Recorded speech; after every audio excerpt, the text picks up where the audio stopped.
Welcome all. Today I'm going to tell you about the requirement traceability matrix, which is also known as RTM. So now the first thing is that what is RTM?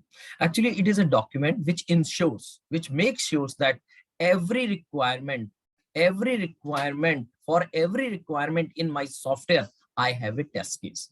Test case are written by looking at the requirement. It means how we write what is the base of test cases. Test case are totally written by looking into the requirement of the software, and test cases are also executed by looking at the test cases. Whatever test cases we have written on the basis of the requirement, whenever we have to test our application, we actually execute those test cases. Now, what is the benefit of that RTM? If any requirement is missed, it means we are not going to write test cases for that particular requirement. So it means if requirement is missed, then only test case will be missed. If the requirement is mentioned, that we can make sure that we are writing the test cases. And why? And what is the, you can say, advantage of this?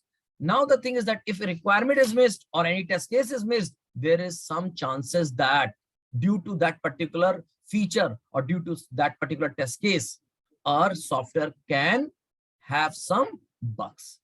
So in short, you can say the purpose of creating the RTM is to ensure that all requirements are converted into the test cases in the form of a matrix. That is called traceability matrix. For example, I have created a traceability matrix here. So it contains two columns. One is called requirement number and second is called test case name or test case number. So what is the requirement number? Actually, we got a requirement specification document which contains two things like requirement number, some ID like R001 something ID, and again against that there is the description of that requirement. This is called one document. In the same way, we have another document in testing that is called test case document. In test case document, we mention the test case ID or name like TC01, TC02, and in the same document, we write the detailed description of that test case.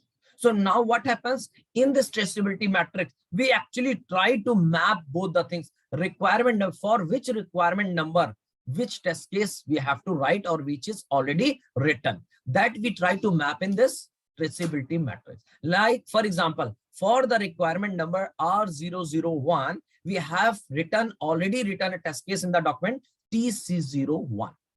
Now, the thing is that for requirement R002, we have written a test case TC02. In this way, you can say we are trying to manage that for every requirement, we can make sure that test case is present. And what is the benefit of that? Anytime you can go and see the matrix and you can tell that, okay, for particular requirement, the test case is missing. So we can make sure that any requirement which is not converted to the test case, we can update it. For example, in my case, in this matrix, you can say for R003 and for R006, test case are missing. So in this document, we always try to do one thing. We always try to highlight that particular, you can say, rows which are missing with the test case. So in this way, any point of time, anybody, any tester can come to this document and update this thing, and we can make sure that every requirement has a test case, and wherever we have to test the requirement, we can actually execute the related test case. And this is also known as you can say cross-reference matrix. Now, if you like the video, if you like the content, you can subscribe to my channel also. Thank you.